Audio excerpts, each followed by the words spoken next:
গতবার যখন কুয়াকাটা গিয়েছিলাম এই জায়গাটা খুবই মিস করেছিলাম। এবার যাতে মিস না হয় সেইভাবে প্রিপারেশন নিয়ে আমরা গিয়েছিলাম। হ্যালো এভরিওয়ান, আসসালামু আলাইকুম, welcome back to my new video. I hope সবাই অনেক বেশি ভালো আছেন। আলহামদুলিল্লাহ আমিও ভালো আছি, বাট এই মুহূর্তে একটু গলাটা বসা আছে, তাও আলহামদুলিল্লাহ মোটামুটি ভালো আছি। তো আমি চলে গিয়েছিলাম গঙ্গামতি চরে, আর এইখানে গিয়ে তো এই দোলনাগুলো দেখে তো আমার লোভ সামলানো মোটেও যাচ্ছিল না। আমি সাথে সাথে উঠে গেছি দোলনায় চড়ার জন্য। তারপরে এইটাতে আমার অনেক ভালো লেগেছে, এন্ড আমি ভাবতেছিলাম এটা কি আমার ভরে আবার ভেঙেই যাবে কিনা বা ছিঁড়েই যাবে কিনা, বাট দেখলাম যে না, আমাকে আসলে নিতে পারছে এটা। তারপর আমরা চলে যাচ্ছি এই গঙ্গামতি এই নদীটা পার হওয়ার জন্য, মানে কাওয়ার চরে যাওয়ার জন্য এই নদীটা পার হতে হবে। তার মধ্যে দেখেন আমি এমন ডং করে হাঁটতে হাঁটতে একদম কাদার মধ্যে যাই পড়তেছিলাম, বাট এইখানের ভিউটা আমার কাছে অসম্ভব ভালো লেগেছে। আর যেহেতু নৌকাটা ছাড়তে একটু দেরি, তাই ভাবলাম যে একটু ভিডিও করে নেই। এই নৌকার মাঝি কোথায় জানি গিয়েছে, তাই আমরা পাড়ে একটু দাঁড়াইছিলাম। আর আমার অনেক বেশি ভালো লাগতেছিল। মোটামুটি বিকেল হয়ে যাচ্ছিল, ওই পর্যায়ে আমরা যাচ্ছিলাম। তো এখানে ভাইয়ারা হচ্ছে বাইক উঠায় নিচ্ছে আগে, তারপর আমরা উঠেছি। এখন আমি উঠে দেখেন এখানে কিছু সিনেমেটিক ভিডিও করতেছিলাম। আর এখানকার ভিডিওগুলো আমার কাছে অসম্ভব ভালো লেগেছে। দেখেন কি সুন্দর মৃদু মৃদু বাতাস, তার মধ্যে নৌকায় উঠে হাওয়ায় দুলতে দুলতে যাচ্ছি। তারপর আমরা চলে গেছি কাঁকড়ার চরে। আমরা আছি এই মুহূর্তে লাল কাঁকড়ার চরে।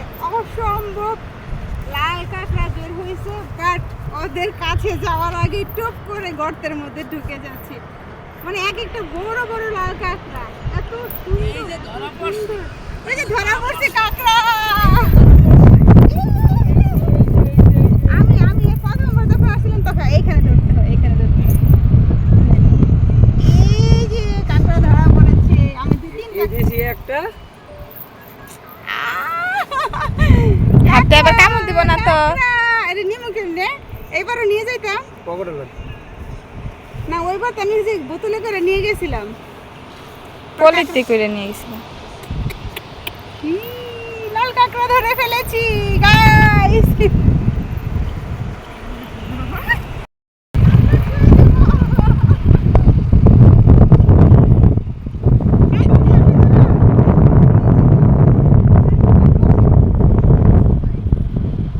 কিন্তু আসি অজানাতে, যেখানে নদী এসে থেমে গেছে, আবার এলো যে সন্ধ্যা, শুধু দুজনে, আবার এলো যে সন্ধ্যা, শুধু দুজনে।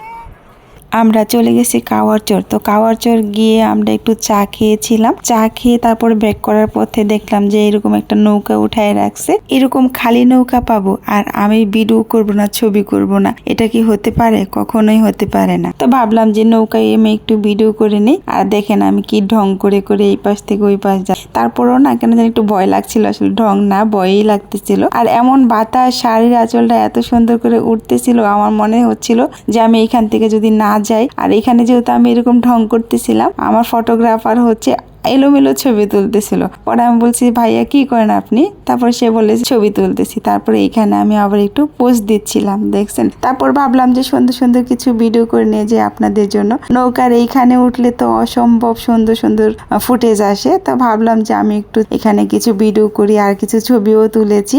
আমরা যে কত কত ছবি উঠাইছি এটা আপনারা কল্পনাও করতে পারবেন না। আপনারা একটু খেয়াল করলে দেখতে পারবেন। ওই তো দেখেন আমার ভাগ্নি ওখানে ছবি তুলতেছে, ওই যে ফটোগ্রাফারকে দেখা যাচ্ছে, দেখছেন। আর আমার না সত্যি কথা বলতে মনেই চায় না যে আমি কুয়াকাটা থেকে ব্যাক করে ঢাকায় আসি। আমার মনে হয়েছিল আমি যদি আরো 2-1 দিন থাকতে পারতাম তাহলে আরো বেশি ভালো লাগতো। আমি এখানে হাঁটতে হাঁটতে গুনগুন করে গান গাচ্ছিলাম আর একটু হেলে দুলে যাচ্ছিলাম। আর আমার ভাগ্নি বলতেছে ও যদি মানে সানগ্লাসে যে ভিউটা দেখতেছে ওইটা যদি সরাসরি দেখতো তাহলে কেমন হতো। তো এই তো আমরা ব্যাক করতেছি। এখন হচ্ছে আমরা ঠিক জোয়ারের অপোজিটে। এখনের বাতাসটা অসম্ভব ভালো লাগতেছে, পুরাই ফেজের মধ্যে লাগতেছিল বাতাসটা। মানে এবার হচ্ছে সাগরের দিকটা মুখ করে আমরা হচ্ছে আমি আসতেছিলাম, আর দেখেন এত ভালো লাগতেছিল। আর এরকম পড়ন্ত বিকেল দেখতে কার না ভালো লাগে, বাট আমরা কিন্তু সানসেট দেখতে পাই না এখনো, কিন্তু পড়ন্ত বিকেল না, সূর্যটা বেশ উঁচায়, বাট হুট করে এমন বৃষ্টি শুরু হয়েছে যার জন্য আমরা হচ্ছে সূর্য ডুবিটা দেখতে পাই না, মানে সূর্যাস্তটা দেখতে পারিনি। গাইস, এই গাছটা কি কেউ চিনেন বা নাম জানেন? এই গাছটা কোন গাছের মতো মনে হচ্ছে একটু কমেন্ট করে জানাবেন। তবে আমি এই ভিডিওতেই বলে দিব যে এই গাছটা কি গাছ। একদমই পুরোপুরি মনে হচ্ছে না যে এটা একটা আমাদের খুব পরিচিত একটা গাছের মতো, এবং পরিচিত একটা ফুল। বলেন তো কি ফুল হতে পারে? আমি ক্লু দিয়ে দিলাম সেটা কি ফুল হতে পারে যে এইরকম পাতা থাকে ওই গাছের মধ্যে। যাই হোক, আপনারা এটা আমাকে জানাবেন যে এটা কোন গাছের মতো দেখাচ্ছে। আর আমি এটার নামটা বলে দিচ্ছি, এটা হচ্ছে সুন্দরী গাছ। হাহা, আমি সুন্দরী গাছের সাথে এখন ভিডিও করতে আসছি। বলেন, আমি এখন গহীন জঙ্গলে হারিয়ে যাব, আমার সাথে কে কে হারাতে চান চলে আসেন। অসম্ভব সুন্দর, অসম্ভব সুন্দর। আমি সত্যি লিটারেলি আমি পাগল হয়ে যাব, এত সুন্দর জায়গা। আমি এতবার আসছি কুয়াকাটা, তারপরও এই জায়গার প্রেমে প্রত্যেকবার পড়ে যাই। আর এই জায়গাটা কোথায় জানেন? এটা হচ্ছে এক পাশে হচ্ছে কাওয়ার চর, আরেক পাশে হচ্ছে গঙ্গামতি চর। ঠিক মাঝপথে যেই ছোট্ট একটা নদী, শাখা নদী বয়ে গেছে সাগর থেকে, সেটার এই মানে এটা হচ্ছে কি কাওয়ার চর পড়ছে আর কি। বাট এই জায়গাটার প্রেমে লিটারেলি প্রত্যেকবার পড়ে যাই আমি। সেই 2019 সাল থেকে আমি হচ্ছে কুয়াকাটা আসতেছি, তখন থেকে এই জায়গাটার প্রেমে পড়ে যাই। দেখুন এত সুন্দর, এত সুন্দর, একদম নিরিবিলি একটা জায়গা।